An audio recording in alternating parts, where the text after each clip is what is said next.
In our first video, we talked about the background of the TPR and gave information about the founder of this approach and his hypothesis.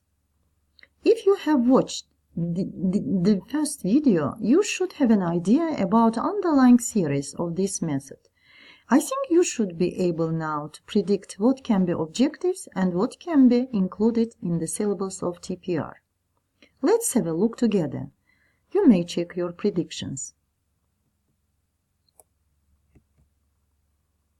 The general objectives of total physical response are to teach oral proficiency at the beginning level.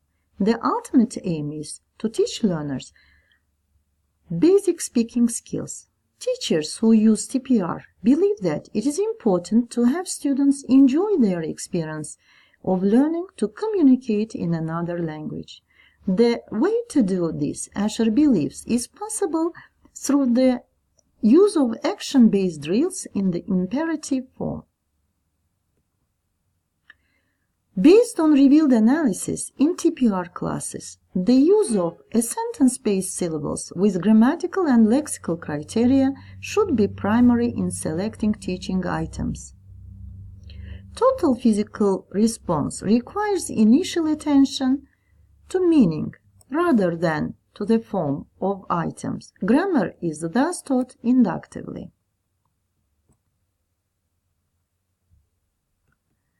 In 1977, in his book Learning Another Language Through Actions, Asher stated that it is possible for students to assimilate 12 to 36 new lexical items in an hour depending upon the size of the group and the stage of training.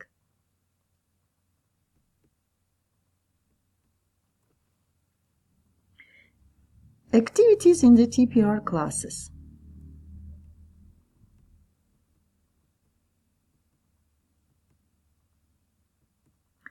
Imperative drills are the major classroom activity in total physical response. They are typically used to elicit physical actions and activity on the part of the learners.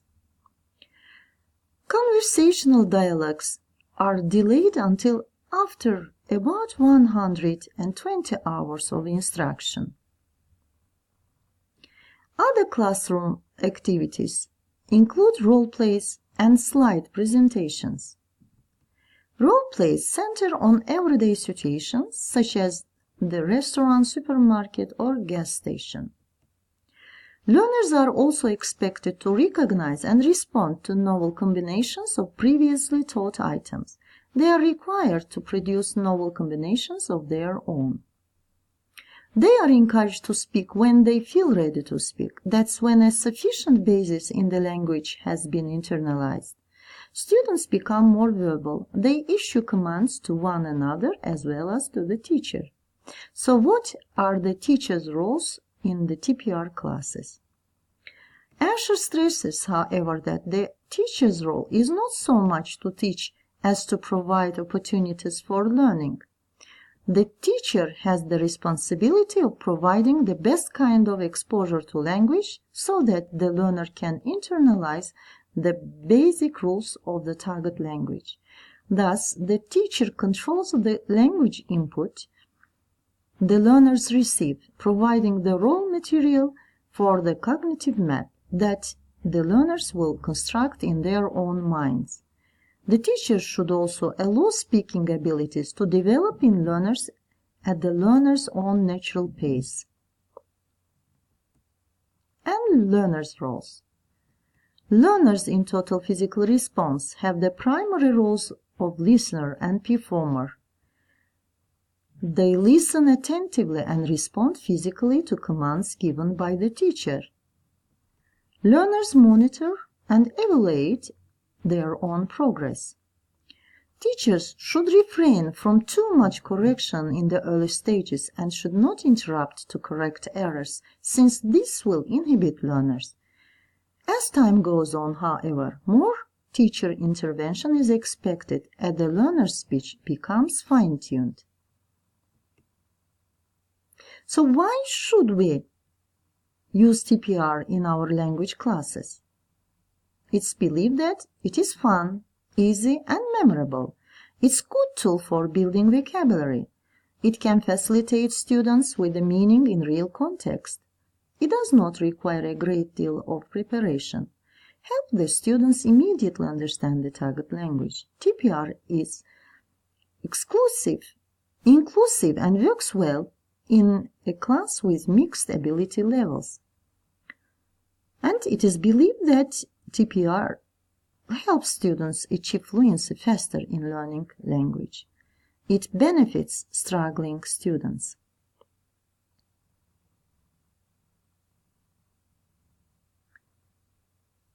Now you may stop the video and think about disadvantages.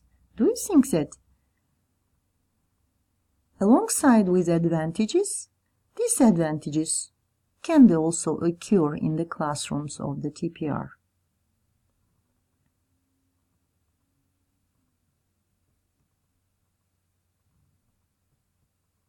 Anyway, some teachers who implemented this method in their language classes mentioned the disadvantages of the TPR.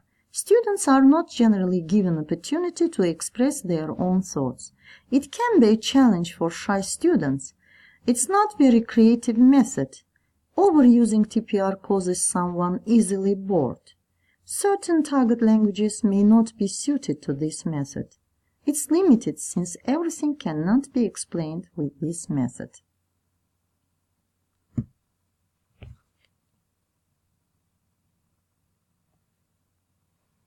Now it's your time. You will think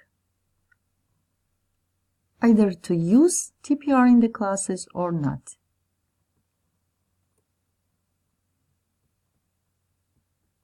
Thank you for watching.